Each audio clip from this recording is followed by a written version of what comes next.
Welcome, Xoliswa. The great thing Thank you about so much.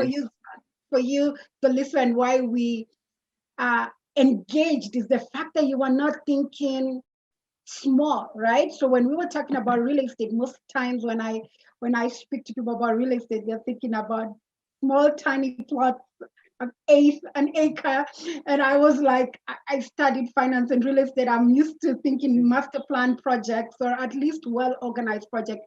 And for you, when you told me the kind of work that you were doing in South Africa, I was amazed. And I said, this lady needs to talk to the diaspora and tell them there are opportunities beyond just small things. There's opportunities to do large things. Like the Beulah City talked about how the diaspora is able to buy units, the whole tower of apartments. So you've actually been able to do really big development projects. So I would really like to hear more. You can share to the diaspora what it is that you're doing at Daku, because like I said, you've had great opportunities. You've told me about malls, about student housing, commercial properties. There's so many things that you have available, but then you need capital. So how does a well-organized investment group approach you to be able to take advantage of the real estate projects that you have? What do you have to tell them? Thank you so much, and definitely thank you for the invitation. It's probably also got to do with networking amongst women, specifically in the diaspora. So here I am talking to you, being from South Africa, and we've created a relationship.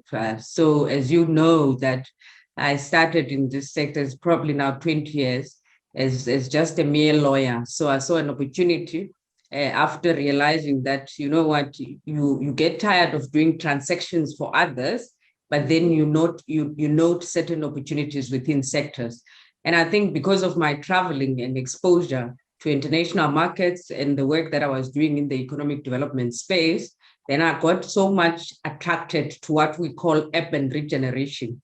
So it was more about regeneration of towns, regeneration of cities, and as well as also how do we then model ourselves against the world. You know, from time to time it could be in Africa, and at certain times it could be in the US or UK. But then as time went on, we really came up with something that actually works very well currently for the affordable market. And I'm listening to colleagues who are talking, and I'm saying that probably as much as we are focusing on what we call high capital projects, and with them focusing on specifically the residential market, is then to say that the demand currently in South Africa is actually for those that are unbankable, in the sense of being able to attract bonds, to be able to get involved in terms of participating in affordable housing. We call it affordable housing. So it's the other way around. When you're looking at foreign investors, we look at our own local people occupying these spaces. But the advantage is that you get incentivized for taking those groups, you know, because of their salary bands. Then government gets involved in terms of incentivizing you for infrastructure.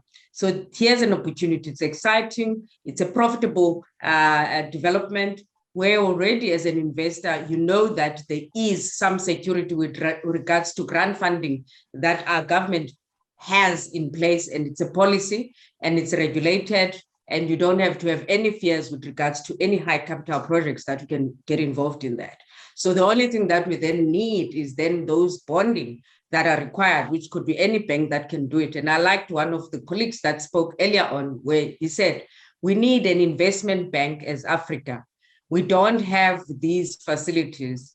We are struggling in South Africa. We're working mainly with international banks who tend to not understand our local products and the environments that we've grown up in, which is where we are currently developing. So when I'm revitalizing, I look at the smaller towns. So you'll find that the town that I'm working in, it's similar to a town in Kenya. There's no difference, because we're trying to build infrastructure, we're building hospitals, we're building houses, we're looking at student accommodation.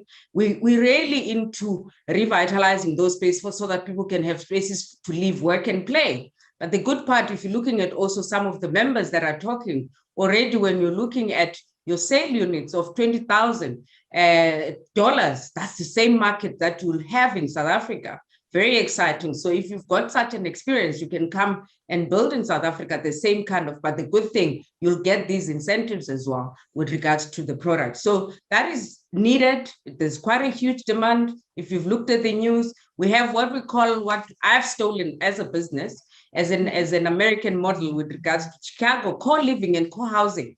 Because what we've realized is that with the digital world that has come on board, where students are no longer going to school and you've got entry-level workers that are no longer interested in going to the workplace. So what we're having, we're creating what we call apartment hotels, where people can have a bed, they could have a study, they could have a bathroom and a mini kitchen, but they still want an open space where a communal, where they could share spaces of eating, utilizing Wi-Fi, laundry services, etc. So it becomes like a student model, but it's geared towards your entry-level workers as well. So if you can't get students, you can be able to get your entry-level workers, which is what is quite big in South Africa, because we've got a lot of migration. Remember, people move from the small cities into the bigger cities. You know, I come also from a very small town called Utrecht in the Eastern Cape. So I ended up staying in Cape Town. So there's always that migration after university, because you're looking for the bigger city and bigger opportunities. So that's the market that we have, and it's quite huge. So our actually property portfolio is sitting at about 5.8 trillion in terms of rents. You can convert it to yourself. It's about $600 billion what you're looking at. So you have all those modalities and an infrastructure that is ready to accommodate you. And as well as also on top of that, what is exciting is your sustainability models that we have. You're eco-friendly. So if you're not looking at millennials, which is what I've explained now, there's a retirement market that is so vast and huge. People are tired of staying in bigger houses, or what we call individual units. They are more looking at retirement villages. And that is also another friendly support typology that we have, and it's quite exciting. And I think for my sister that is in the material space, we've got quite high material costs here, and we are trying with COVID by all means to have more plants. We don't have plants. I think if you remember, and there was a stage when I was working with YPAC, where we're actually looking at creating those material plants, because we need them. We need cement producers, etc., because there are limited opportunities with regards to people having these facilities locally. So we always have to get and import all of this stuff from outside, especially when it comes to steel and so forth. So it's a market where we don't have to get involved with each other solely at an investment in terms of equity, but we can get involved in terms of investments with regards to distribution and production as well, whereby I buy from you, or else we share in terms of equity with regards to material and manufacturing systems that could be utilized in different products within the world, for that matter. So I think it's been exciting, and we still continue. Our portfolio is very exciting. We've got running a very nice 20 billion portfolio in terms of rents, and it's growing every day. And what is making it so special is we're targeting government land as well, because we've realized that we can get it at nominal rates, because we want our investors to be secured, because we know with government, the land that we're getting, they don't want it. It's underutilized. We convert it into mega projects and multi-cities throughout the country. So I'm quite excited, and I think such topics in Africa, we need more of them, and I'm sure we can build these cities and towns and create more exciting opportunities. I'd really invite everybody to come and work with me.